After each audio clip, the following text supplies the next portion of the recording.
If John Waters directed Friday the 13th with a $20 budget, you would probably get Sleepaway Camp. Everyone's either screaming their lines or whispering, acting like an alien wearing the shortest shorts imaginable. Booty shorts.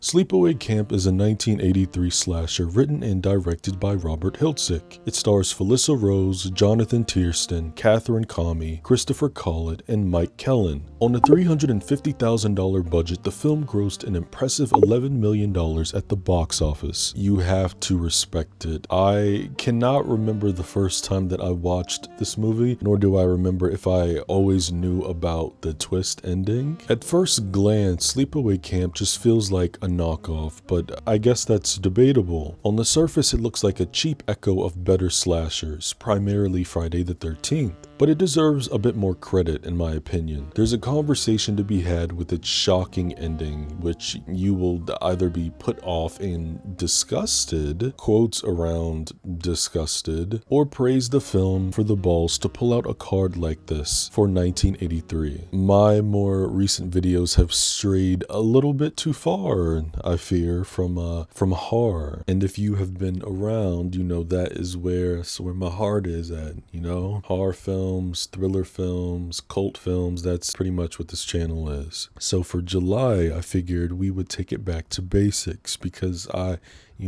almost forgot who I was for a second. The theme for July is hot, harsh summer. I hope your 4th of July was great. I hope it was safe. I hope you are living your American fantasy, having a beer, eating a hot dog, yeehaw. The feature we are discussing today is without a doubt one of the most controversial slashers ever made. And tonight, we're going to talk about it. So pack a bag, grab your bug spray, maybe a weapon, because I heard there's a killer on the loose, allegedly. So take my advice and try to be nice to everybody. You just might make it out alive.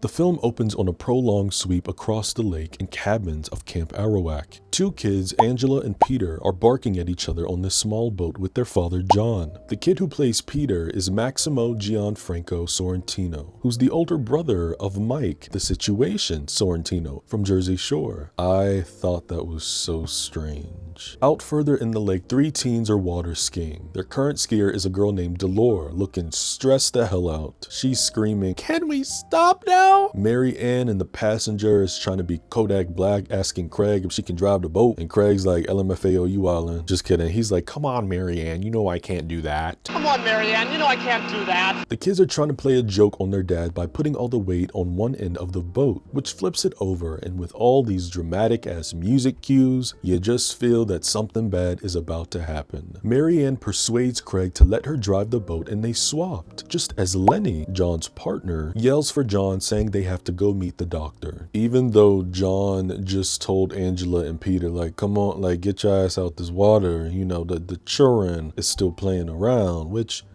okay, they're kids, just throwing water. But I mean, the boat that's headed towards them is like 300 feet away. This entire situation is very avoidable. There's a bomb! Holy shit, turn it!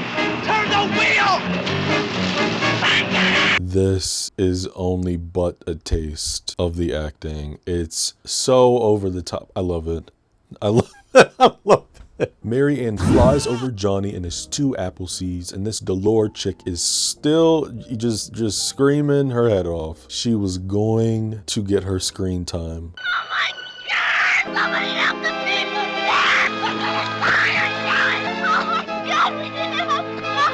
Like, girl, did Robert yell cut? And he was like, oh yeah, I think we got it. 8 years later, we meet Aunt Martha, who's calling the sweeties down to catch the bus that will take them to the best summer camp ever. Where the hell do I even start with Aunt Martha? She's like a 1950s sitcom character, but like, after hours and you grab the remote and hit the menu button and then realize that you're just watching an episode of The Twilight Zone. After yelling that she doesn't want them to be late for the bus, she's like, Goodness, no. Now, that wouldn't do at all. you see what I mean? Ricky and Angela come downstairs, confirming that the boy twin Peter was the one who passed in the boat accident. If you notice that little string tied around Martha's finger, well, she put that there to remind herself to give the kids their physicals. And after handing it to them, she tells them to remember not to tell anybody how they got them. What? I'm also going to point out how Aunt Martha is like referring to Angela as her angel and her sweetie pie. You know, she's clearly the favorite here. It's so creepy. All the kids are running off the bus, ready to have fun this summer and get slain by the man in the lake. Oops, wrong movie. And we meet head counselor Ronnie next to the camp owner Mel. Ronnie is 100% swole beef, just titties and biceps glued to the shirt. I am bricked up over here. Enter PDF file Artie, standing with the kitchen staff talking about all the young, fresh chicken running. Okay, all right. He's saying his mouth is watering, and Ben over there is just laughing, saying they're too young to even understand what's on your mind. There ain't no such thing as being too young. You're just too old. Wait a minute, hold up! An old friend of Ricky's, Paul, comes to holla at the homie, and Ricky tries introducing him to Angela, but she turns away after he speaks. When Paul walks away to go get set up in his cabin, he like briefly pauses and turns around to Ricky, and he's like, wait till you get a load of Judy. Man, oh man. Ricky tells Angela him and Judy were steady last summer, and she'll probably be in the same cabin as her. Speaking of Judy Garlic, we see her acting fast, as the grown folks say in the South, standing by three guys who are deemed to be much older, and after Ricky says hi, she just gives him a dry one-word response. So Ricky is like, okay, shawty trying to play in my face, huh? Then confronts her when she's alone, asking who those boys were. Weren't they a little too old for you? Judy assures Ric Flair that girls mature faster than boys, and he calls BS. Ricky, I don't have time for your nonsense right now. Well, excuse me, bitch. He is the funniest character in the movie. I'm gonna just get that out the way now. The counselor overseeing Angela's cabin is Meg. Probably the most irritating, second, maybe second place, third place. One of the most irritating people in the film. Her right hand is Susie, head of the complaint department. Everyone starts unpacking besides Angela because she's too busy staring Judy down. And one thing about Judy Garlic, you know, that mouth is off the chain. She's like, what are you staring at? Susie sits next to Angela, reminding Meg that Angela's the one who Ronnie mentioned to them. And all salty Meg says is this little slick comment out her mouth, standing next to Judy. So the sides have aligned.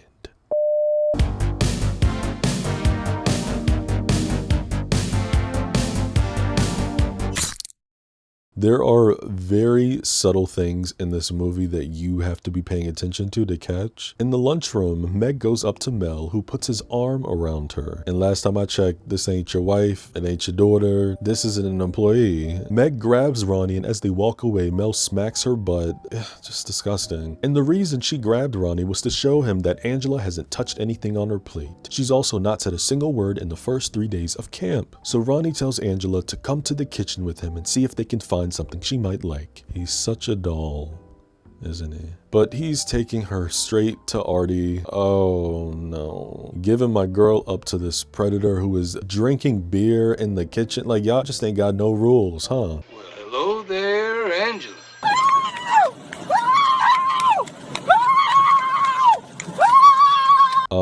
Ronnie, I need you to put 2 and 2 together. The phone rings and Ben, who is the only other person in the kitchen besides these three, is told to get it. Ben says the phone is for Ron and Mel, so now Angela is left with the predator alone. Like, okay, pause. Ronnie's like the head counselor here. Why would you leave her unattended with this man? And you saw him drinking alcohol. Artie takes Angela into the walk-in with his arm around her, saying, I'm sure we'll find something in the walk-in. You never know what you could find in there. No. Ricky comes comes to the girls' table asking where Angela's at, but all Meg wants to know is why she doesn't talk, why she don't eat, why she don't do anything. Bitch, I said where my cousin at. That's why you got this ugly camera angle. Artie is saying more predatory things to Angela as he starts unbuckling his belt, and Ricky enters just in time yelling, "What are you doing?" So Artie snatches him up against the rack, banging his head saying he saw nothing. Then Ricky takes Angela's arm and they run out. So Mel is in the kitchen now, right? You see two kids walk out of a walk-in pantry, and you see a grown man right behind them buckling his belt up.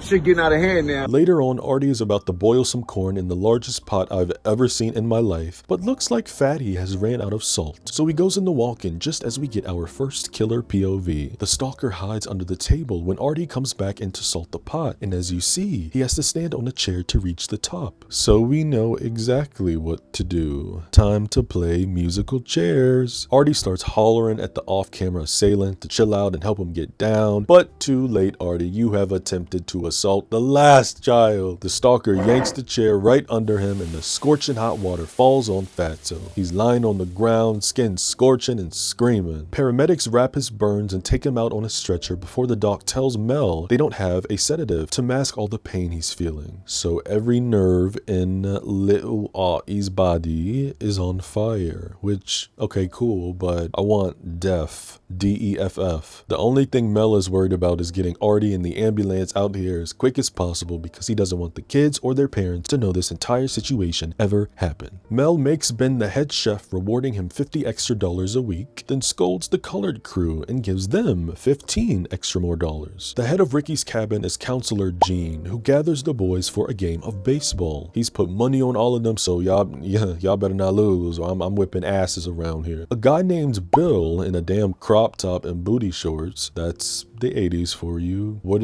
is he wearing?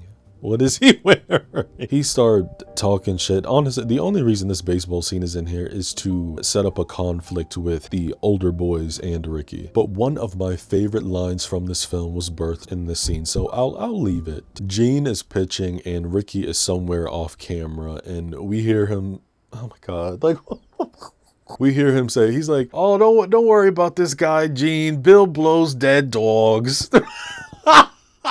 But that's not the line I'm talking about. One of my favorite lines, it's this line right here. Eat shit and die, Ricky! Eat shit and live, Bill. Ricky and the boys end up winning the game, and you know one thing about boys, not only do we not like to lose when playing sports, we don't like losing shmoney. So Bill tells his boys, it's okay, we'll get them back. In the party room, or the rec room as they call it, Bill is complaining that him and the boys don't have any babes to go skinny dipping with. 15 guys and only 5 girls, so why not ask Angela, who's across the room eating an ice cream bar like a fucking robot. Bill gets his 2 minions, Mike and Kenny, to go ask Angela if she wants to join their skinny dipping party. And per usual, her response is staring at them like idiots, which only aggravates Kenny, and he starts calling her nuts and Looney Tunes. That's when Ricky and Paul roll up in the joint, and I probably didn't say it already, but you gonna learn it in this scene. Ricky ain't no bitch. Hey, dick face, leave her alone. Oh yeah? What are you gonna do about it, asshole? I won't die for this shit or what the fuck I say. Front yard. The boys get the scrapping. Gene gets a hold of a Ricky who is cussing up a storm, and he's like, "I'm gonna beat your fucking asses in." And you know what? I'm gonna give Paul his 10s too, because he was 10 toes. He was 10 toes. You know, when Ricky and Kenny started scrapping, it wasn't till Mike jumped in that Paul was like, "Oh no, we ain't doing that." And then he jumped in, and it was a big pile on. Paul says the same line that Bill said earlier after the baseball game. "Don't worry, we'll get them back." Look at Angela sitting there stale-faced and unfazed. Gene takes Ricky out the cabin because he is still cussing up a storm, and Paul takes the opportunity to reintroduce himself to Angela. Ricky told Paul about the childhood accident, and he apologizes for what happened to her family. Judy is across the floor staring at Paul, giving Angela attention, and we can see she's starting to scheme something up. When Gene comes back in, he tells the boys in bunk 19 it's time for bed. Guess I gotta go. Good night, Angela. Good night. What was that?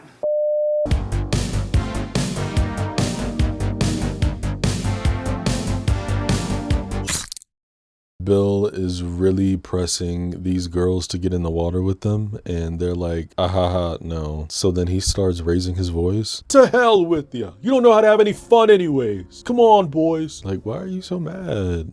Why are you so mad, boo? And then all the boys take their shorts off and flash their pasty at... I don't want to see that. I don't want to see that. Like, where is Jason when you need him? Kenny and Mike are smoking the Mary J. Blige, getting a little too touchy. And Kenny asks the girls if anyone wants to go for a late night canoe ride. The girl in pink declines, telling him to go ask Leslie. Kenny's able to get her out on the water for a little canoe ride in the moonlight. And when they get far out, he starts trying to scare her, saying there's water snakes and snapping turtles. Then bro starts rocking the canoe until it flips over. Oh, I would have got pissed off. Leslie calls him a bastard and then swims away, leaving him alone. Kenny goes under the upside down canoe and starts calling Leslie's name? ? I never really understood this. I think he's just like trying to see the echo or something, because I'm like, why are you calling her name? Like, she already swam away. The chicas help Leslie out the lake, calling the boys real schmucks. Hey, Baba Reba. Hey, Baba Reba. Yeah, he's just high. Someone's head comes up the water and Kenny's like, what the hell are you doing here? Before the stalker grabs his head and drags him under. All the boys are waiting for Kenny to come back, but end up leaving before the girls snitch on them. Bill tells Mike that Kenny is just being a wise ass and to come on. Huh? Like, the canoe is flipped over. Why would you just leave your best friend out there? Anyway, the next morning, one of the lifeguards is going off because the boys have thrown everything in the water, chairs, tables, everywhere. He's like, I want to see Mel get his fat ass out here and clean. The guard approaches the blue canoe, and when he lifts it,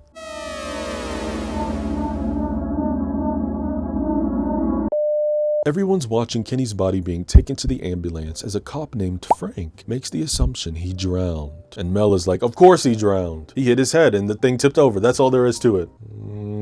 Even after Frank saying how there weren't any bumps or bruises on Ken's body, Mel still says it was obviously an accident. He got scared and panicked. I don't know. It was an accident.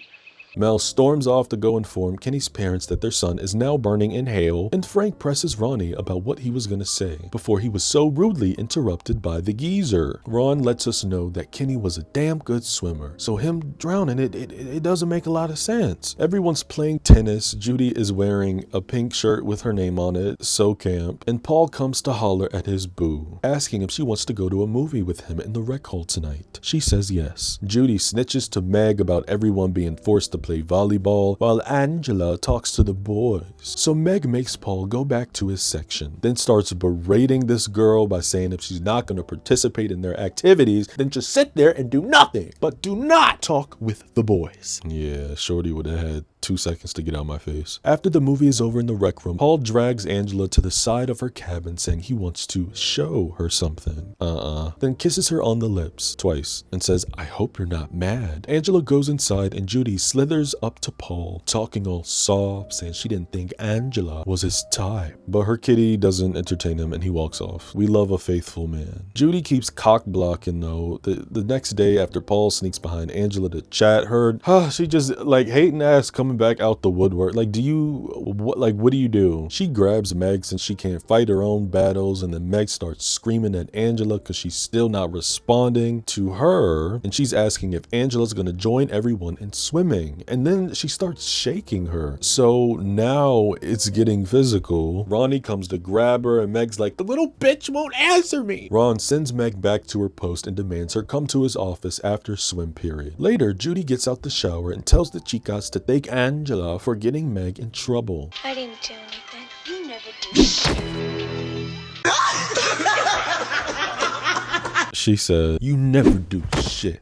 Hey Angela, how come you never take showers when the rest of us do, huh? You queer or something? Oh, I know what it is. You haven't reached puberty yet, is that it? I bet you don't even have your period. Susie steps in like, oh, okay, little girl, calm it down. She's allowed to shower in the morning or any other time she wants to. But Judy keeps going. Angela takes showers when no one can see. I bet she's got no hair down below. She's a real carpenter's dream. Flat as a board and needs a screw. Long deserved and long overdue. Bill and his minions are on the top of their cabin throwing water balloons at each other. Hopefully they all fall off. And they decide to throw balloons at Angela for no reason, and Ricky saw all of this.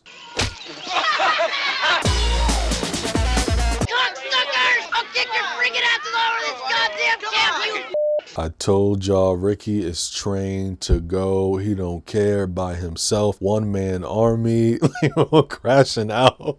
Apparently the main reason that Jonathan Tiersten got the role of Ricky was because the director, Robert Hiltzik, he asked him to cuss him out in the audition. And I guess he was just good at his potty mouth. Paul comes out the cabin to comfort Angela just as Mel comes and grabs Ricky. Like, why is he so comfortable like putting his hands on this child?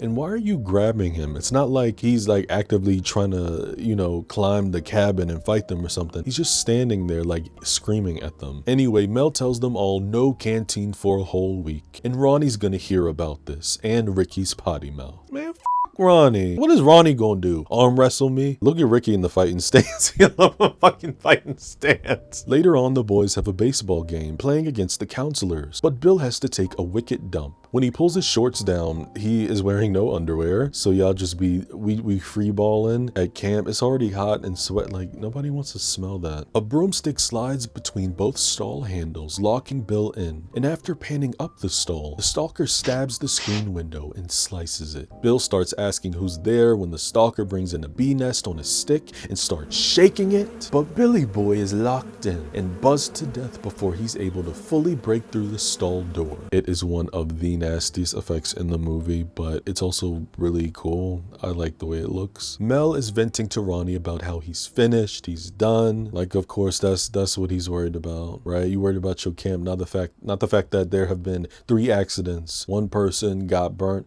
Never mind, we don't care about him. 2 kids have died. Well, do we care about? Anyways, you know what I'm saying? Point is, it's a trend going, like something is obviously happening. Somebody's obviously, committing murder. Anyways, he says there's about 25 kids left. Ronnie tells Mel they should just finish the summer and tomorrow he'll consolidate the bunks because there's no sense in keeping everyone spread out. And then Mel starts saying how he knew who this killer was all along. Now that it's clarified, he's gonna stop. Yo, old ass ain't gonna do shit. He thinks that this killer is Ricky. Angela's on the side of the cabin being very weird. Fix your posture, girl. And we see the POV of the killer inching closer and closer. But it's just Paul. They go down to the lake, awkwardly kiss, and Angela purposely trips him, running away, come catch me, being playful, and I guess now they're a cute little preteen couple, while there's killings going on. No, don't. Come on, Angela. I'm not doing anything. I'm not doing anything is crazy. Angela is looking traumatized, going back in time where her and Peter are snickering by a door at their parents who are in bed holding each other. Then the twins are in bed pointing at one another as the camera keeps spinning until... No!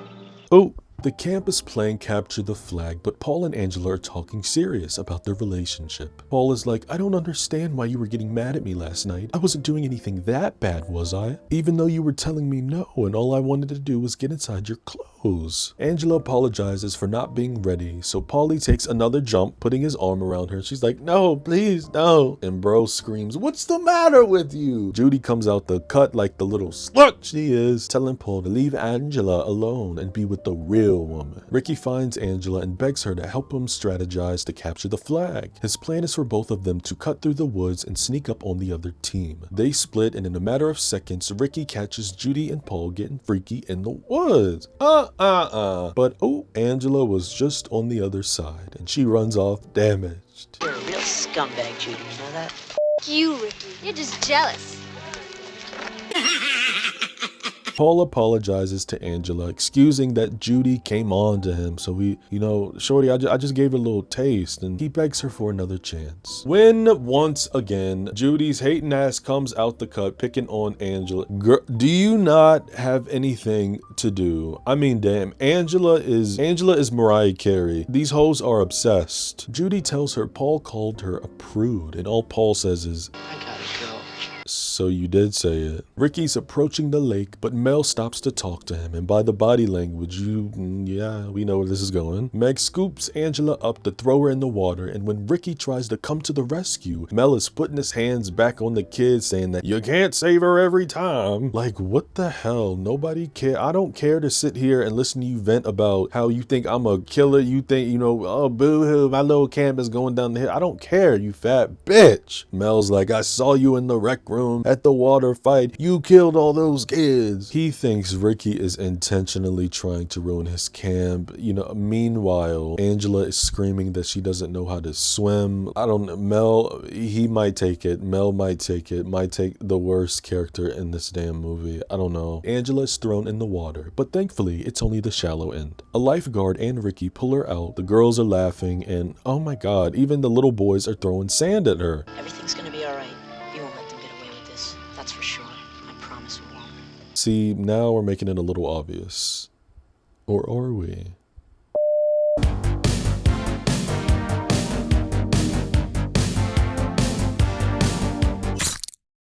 That night, Ronnie tells all the counselors they have the night off, and Meg confirms what I've been saying the entire video. She tells Mel she's got the night off and reminds him of that dinner he promised her. How much money does he have? It can't be that much. They make a date to meet at his place at 9 p.m, so she goes to her cabin to wash the kitty, but there's a long line, so she's got to go to the next cab over, which is empty. And in the shower, she's not even washing herself. Like, you're just playing. I hate seeing stuff like this. It could be the smallest thing, like cooking, eating, whatever, but you just what are you doing? Like, what are you doing? Oh, finally. Poor Meg didn't even get to shampoo her greasy hair because she gets stabbed in the back in a vertical line. The fact the killer rinsed off the knife but not completely is irking me. Like, what was the point? One of the counselors, Eddie, is taking a bunch of the boys out in the woods to camp and tells them to set up while he grabs some wood to make a fire. Paul catches Angela coming out the rec room and she asks where Ricky is. Apparently he's at the bunk, laying down because he didn't feel good after dinner. Angie tries to walk off, but Paul grabs her, apologizing for the 50th time. Paul is begging for forgiveness, saying he was only pissed off, just when Judy and Mike come brushing past them. I told y'all this little girl is fast. I don't trust her. Angela finally turns away and tells Paul to meet her at the waterfront after the social. Two boys wake Eddie up, saying how cold they are and that they want to go back, so the only adult leaves the rest of the kids in the woods by themselves alone. And only seconds later, we see the POV from the killer and a little tiny axe right there for the game that's about to be played. Now you might ask, why is there an axe on the ground? Because there's a killer on the loose. You know, we gotta protect ourselves. He's gotta protect the children, Eddie, even though Eddie left them in the woods by themselves. And like, the only reason that he left was because the two kids said that they were cold. But if we go back, he said he told them to set up, he was gonna get some wood to make a fire. Where's the fire? Just got these kids sleeping out in the cold on the ground. I never understood the appeal with camping, even in a tent. I wouldn't call myself paranoid, but I watch a lot of horror movies, right? Like, no bugs on the ground. It's uncomfortable. You know, last thing I need is I'm not even so much worried about, like, you know, a killer or something coming out the woodwork, but I would just mainly be like, I don't know, my imagination would be like, a bear is just gonna come and kill us, y'all. You know, a fox, a lion, something, a mountain lion, something. And that's why I don't have to worry about meeting Mr. Jason, because I ain't going to camp. Mel comes in the rec cabin asking Susie where Meg is, because she was supposed to get some daddy dick an hour ago. Judy's receiving Mike's sloppy wet kisses, but they're interrupted when Mel comes in the cab asking where Meg is. Judy tells him to look at the next cabin over, and when Mike gets up from under the bed, he's like, anyway, I'm bored and I don't want to get caught, so I'm leaving. This next part is so stupid because, I mean, of course, when Mel walks in the cabin, like, Meg falls out the shower on time to show her body. Whatever, it's a movie. And he's like, no, Meg, not you. Then he goes into this monologue saying how he's going to avenge her.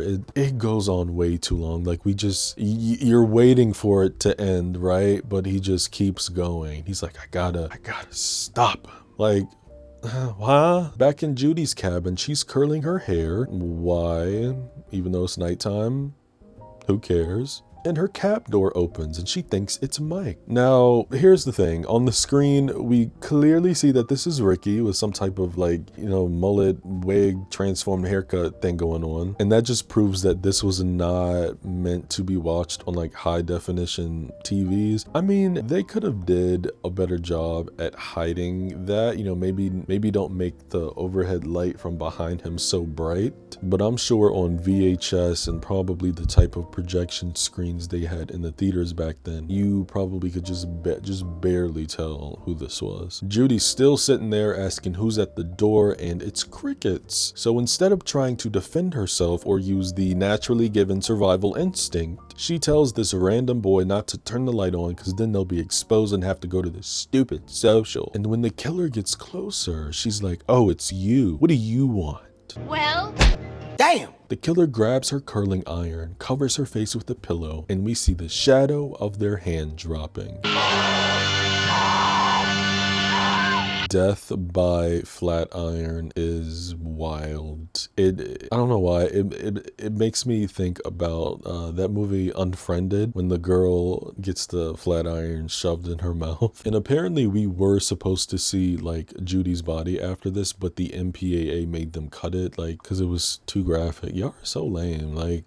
They're so whack. Eddie comes back to his sleeping boys that he willfully left, and oh look, they all got sliced and diced. Womp womp. Well, shouldn't have threw sand at Angela the other day. Y'all know Ricky don't play about his family. Ricky goes back to the social to grab something to eat, but one of the counselors tells him that he's too late because the event is over. But then he just says never mind and lets him go grab something anyway because, in his words, dinner was shitty anyway. But I thought Paul said that Ricky had already ate dinner. So who lying? Ricky is walking back from the cabin eating a candy bar just as Ronnie gets a phone call. And then Mel snatches Ricky into the woods. This grown-ass man starts beating on this child, screaming that he killed everyone and he's got him. Ronnie runs to a counselor named Mary, ordering her to find all the counselors and have them meet him in the shack right away. After the old man is tired on beating a child not even half his size, he hears a branch snap and he's like, "I gotta get away," but stops dead front of a target. His eyes go bug-eyed when he realizes the true killer is before him, standing there not even trying to get away, and an arrow is shot right through his throat. So turns out it's not Ric Flair after all. Frank the cop arrives back at the camp and all the kids are now contained, but Susie says that Judy and Angela are still missing. But you know who else are missing? Paul and Ricky. The cop orders everybody to trail off in pairs and look everywhere that they can think of. Paul is on the waterfront waiting for Angela, looking impatient, and she finally appears. Let's go swimming. Now? What about our clothes? Take them off. Girl, what's wrong with you? He doesn't even acknowledge her acting weird. He's just ready to get it in. Jean and the cop find Ricky's body and pick him up just as Mary starts screaming because she found Meg. She's like, "Oh, it's so horrible."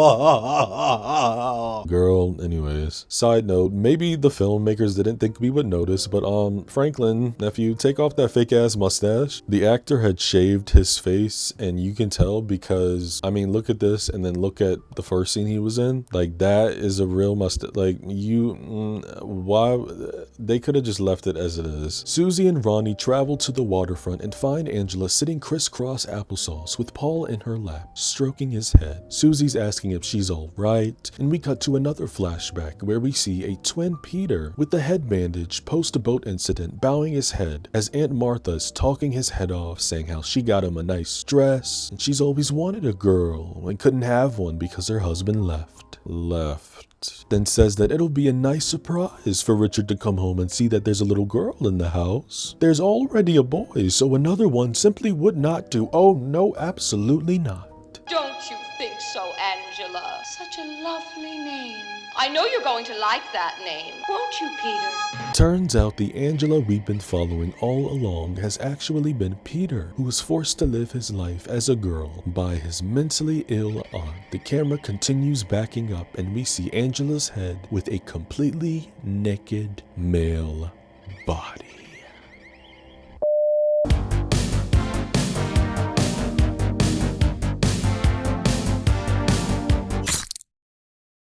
Sleepaway Camp. Is this film's ending risque and twisty, or is it simply a tragedy? Talk about weaponized repression. That's Angela's entire arc. I cannot imagine growing up a child and having an entirely different gender pushed onto me. That is breeding ground for severe mental illness and will cause a hardcore identity crisis later on in life. I completely understand people who watch this and have a bitter taste in their mouth, because this ending can come off like it's you know, this is like shockingly gross. And we know how a large percentage of the population, you know, treat trans people. Homophobia is something learned, and that is something that is environmental. Therefore, people like that seeing an ending like this, you know, it's disgusting. And that's exactly why I use that word in the intro, because it's like ignorant. You know, people fear things that they don't understand.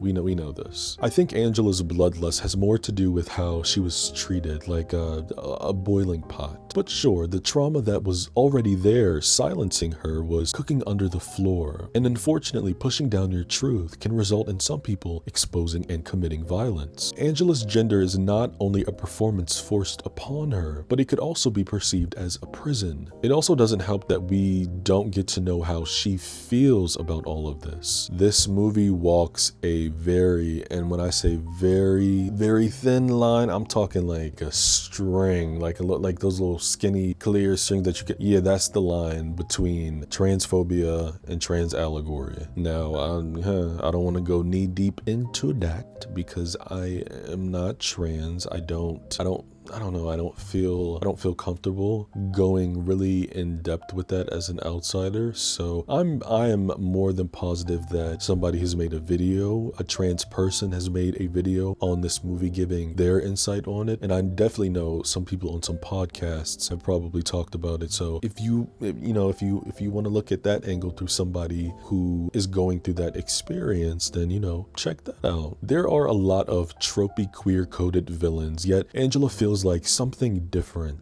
Not a caricature, not a predator, just deeply broken by what others have done to her. At the end of the day, she still killed a bunch of people, and she's not totally off the hook, but she's still a victim in my eyes. I don't know. A lot of the horror genre has to do with showing outcasts. Those are the types of people that gravitate to these films, and in Sleepaway Camp, it's the bullies who die, not the outcasts. The slasher formula, whether you called who was the killer or not, for 1983 alongside this twist, was ahead of its time. It was. The killer ain't some guy in a mask, it's the main character we have been watching. And if you pay attention, it's really not hard to realize that Angela is the killer, because the first hint was when Artie was attacked. Before she starts pulling the chair under him, Artie says, "Come on, kid, I'll make you a nice ice cream sundae." And even though I didn't mention it, it's said in the film a few times. Ronnie suggests Artie give Angela some ice cream or something since she didn't want to eat the regular food, and that's why she was brought to him in the first place. And then there is this not so easy to catch, like it's very quick, it's a little nod to her true identity, not the killer nature, but her gender. Before her and Ricky leave, they grab their bags, and Angela's bag is teal with the red triangle on it. Does it remind you of anything? A little lab coat, maybe? It's a direct reference to Frankenfurter from the Rocky Horror Picture Show, who sings a song called Sweet Transvestite. I'm just a sweet transvestite from transsexual Transylvania.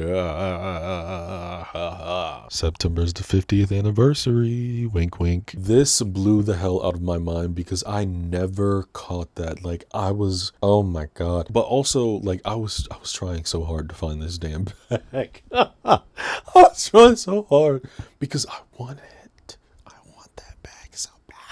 The bag doesn't exist, and I'm kind of upset about it. I'm not gonna lie. But also in that same scene, Aunt Martha says, "Why, they're your physicals, of course. Just be careful not to tell anyone how you got them." No, I'm afraid that they wouldn't approve of that at all. And in hindsight, that makes so much sense. A big gripe I have when rewatching is how in nearly every scene we sit entirely too long when it's over. And I get that we're trying to build suspense and get the last look of the character. You know, ooh, are they the killer, what do they know, blah blah, but it tends to come off like we're just trying to prolong the runtime so the film doesn't end up being an hour long. Sleepaway Camp is simultaneously juvenile and disturbing, but that's the charm. Laughably amateur and culturally significant. It got people talking, damn it. That little veil of the adult world looming over them, slipping in between, is indifferent at best and predatory at worst. Camp Arawak has its own separate problems, apart from, say, Camp Crystal Lake, pushing these already traumatized individuals to snap. Angela will always be in the Horror Hall of Fame. I've never seen any of the other 3 or so sequels. Maybe one day when I'm bored out of my damn mind I'll watch them, but I've got no rush for now. Though the film weaponizes queerness and transness, not with malice necessarily, but with extreme ignorance, it doesn't understand the language of gender, so the whole thing tends to fumble in the dark, and the result is both horrifying and interesting, to say the least. It's messy, it's morally thorny, but it's also a capsule of how horror used to view difference not as something to explore but to exploit.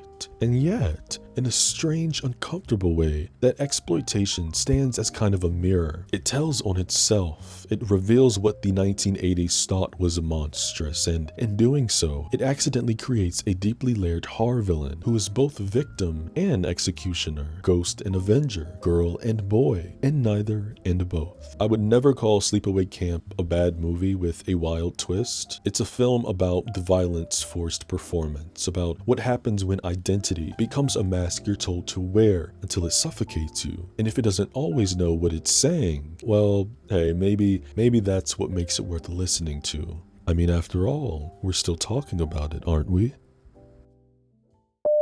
What are your thoughts on this taboo classic? Drop me a comment. Do you think this movie ages well? Do you still got problems with it? I don't know. We got to get a conversation going, y'all. If you enjoyed this video, give your man a like. It helps me out a lot. If you're new here, subscribe. I would love to have you. Share this video with your horror girlies, your horror homies. Turn on that bell notification so you don't miss a new video. In the meantime, beautiful people, take care of your mind, take care of your body, and take care of your spirit.